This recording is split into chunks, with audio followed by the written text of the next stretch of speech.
Debasement is, at its simplest, the act of lowering the intrinsic value of money.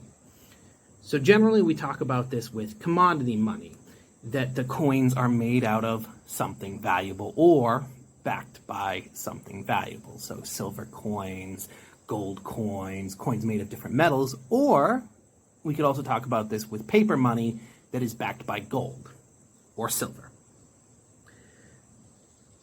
So debasement is generally used by governments when we talk about it most of the time, and it's a way to devalue money in a hard money or commodity money system. So let's do an example. Congrats, you are now a king. It's good to be the king. So as king, you also have to pay people. You have staff, you have specialists, I guess what you would call contractors, soldiers to keep your border safe and keep the peasants in line, supplies that you need to buy, food, all of that. So let's say you have a coin, and the base coin, the one in the system, contains 4 grams of silver when you take control of the nation. So if you have 1 kilo of silver from your mines, you can make 250 coins. Now, of course, the half would have, 2 grams of silver, the quarter, 1 gram, the eighth, if you have something like that, 1/2. Okay? Now, let's say over time your spending increases. You're the king. You want to have a good life. Things are getting expensive. You want to maintain your court. Maybe there's some bad harvests and some years that are not great economically. Maybe, I don't know, there's a peasant revolt and you need to increase the number of men-at-arms that you hire. So you drop the purity of your coin just a little bit. Maybe now it's 3.5 grams of silver. You mix in a little more copper or other base metals. So now with that 1 kilo of silver, you can make 285 coins. So things are going great, but there's a kingdom nearby, and maybe they have more silver mines or gold mines. They have things that you want, and you're like, I could take that. Maybe I can move the border a little bit. So maybe you build up border fortifications. Maybe you increase the size of your military. Or, maybe they're the aggressor. Maybe you're both the aggressor. Maybe you're both at fault. Either way, you need the money. You need specialists, engineers, supplies. You need to move stone in. You need to build up these fortifications. So, once again, you drop the purity of your coins. You add, a little more base metal. So now in your coin, there's 3 grams of silver and whatever it's mixed with. So now, with 1 kilo of silver, you can make 333 coins. Now, let's say, there's a war. This war starts and it's expensive. You have to arm people. You have to fix things. You're going to maybe you hire mercenaries, which was very common in parts of the world. And this is all really, really expensive. So you decide, hey, let's just drop the purity in our coins again. You debase it again, this time 2.5 grams of silver in a coin. Well, that's great. You can make 400 coins with 1 kilo of silver.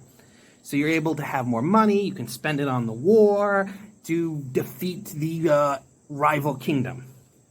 Now, let's say, okay, the war goes poorly. Maybe you're not as good a commander as you think you are. It doesn't quite work out like it's, Hearts of Iron or Total War. And you get captured. Nice job. So now you have to ransom yourself back and, sue for peace and probably have to pay off the other country, and it drains your treasury. So now you're at peace, but your treasuries are empty, your country's devastated.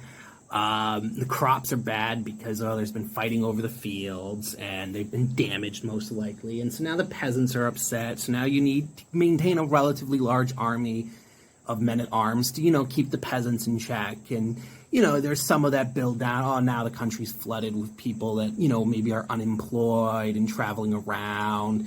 So now you're in economic problems.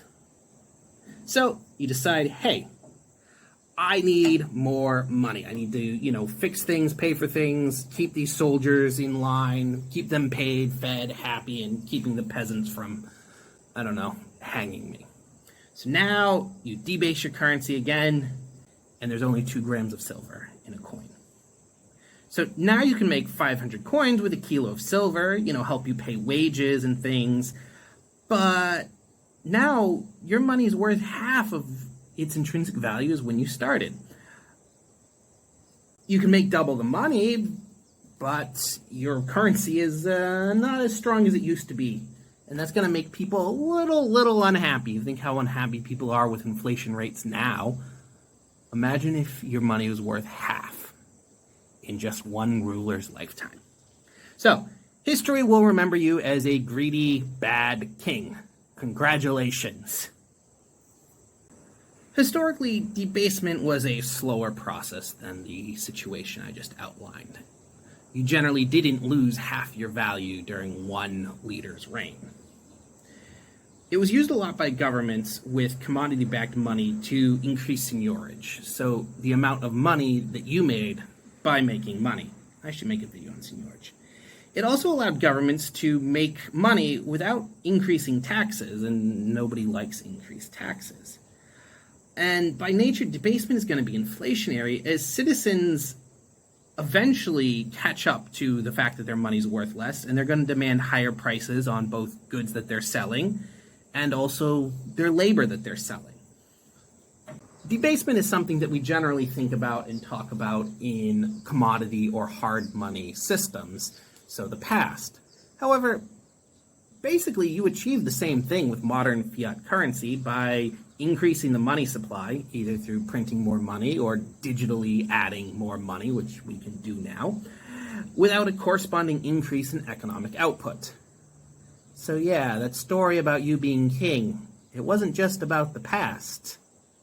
But don't think about it too much. Debasement can also happen due to the acts by individuals on coins. So due to the value of the silver or gold in coins being valuable, the coins were tempting targets for people that wanted to tamper with them. Both gold and silver are soft metals, and so naturally over time the coins become lighter.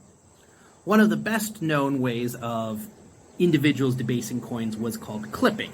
So this was the act of shaving the edges off of coins so that you would take a little bit off the edge, and then maybe the next person would take a little bit off the edge, and slowly over time the coins would become smaller and smaller. Now, this was actually highly illegal in most jurisdictions. I'm going to use England, for example. England, like many, classified it as counterfeiting, and in England it was high treason. So getting caught could mean the death penalty in many jurisdictions. England continued this for quite a while. Their go-to punishment for people that were clipping coins was to have them drawn and quartered. Also, what was interesting in England is if you were convicted of counterfeiting or coin clipping, they would seize all of your property, and basically your heirs and children could not inherit anything from you. Now, despite the harsh punishment, the practice continued because the benefit outweighed the risk. So here, let's take a quick look. Here's a US 90% quarter. It might be too small to catch up. So it actually has milling on the edge, which are basically, come on, focus. The camera wants to focus on that. There we go. So basically, you see those little lines. These ones are actually practically worn down. Those were to stop both counterfeiters and clipping. All right, here's a sterling silver. 1 florin. And here's a much more modern one. This is also sterling. Now, this one didn't circulate, so you can see there is pretty much no wear. There you go. Clipping is also the reason that when there were recoinages in many countries, including England, the old coins were redeemed at weight, not at face value, because particularly by the end, hammered pennies in England, many of them were way below the weight they were supposed to be. So when they issued new currency, they took the hammered coins back and converted them to the new currency based on weight, not face value. Now, another way that people would debase coins is called sweating. So sweating is actually harder to detect. This coin I don't think is sweated, but it kind of looks like it is, because when sweating, you put a bunch of coins in a bag, you shake them up, and you collect the pieces that fell off, the dust at the bottom. And it actually looks like natural wear. That made it much harder to detect. So this is a pretty naturally worn Australian coin. You can see quite a bit. So sweating would actually create a similar effect where the coin looks worn and the dust and little bits of silver and the coin, in this case a sterling coin, would be dust at the bottom of the bag. A last tactic that was used was called plugging. So plugging was actually kind of interesting. With hammered coins, a lot of times, this is not a hammered coin, but I'll use an example, they would basically knock a hole through the coin, put a hole through it, and then they would take a hammer and hammer it back together. With more modern coins, a lot of times they would just cut them down the middle or some side, and they would take out part of the area, and then they would replace it with a base metal and then solder them back together. Thank you for liking. Thank you for subscribing. I hope you've enjoyed this short little video about debasement, both how it's done by governments and how it can be done by individuals or, I guess, other criminal groups. So, let's continue this conversation down in the comment section. Does anybody have a coin that was plugged or clipped? Or tell me about your thoughts on debasement. There's lots of historical examples out there if you look for them. I actually made a video quite a while ago about it. So, tell me what you think in the comments. Like, share, subscribe, and I will see you in the next one.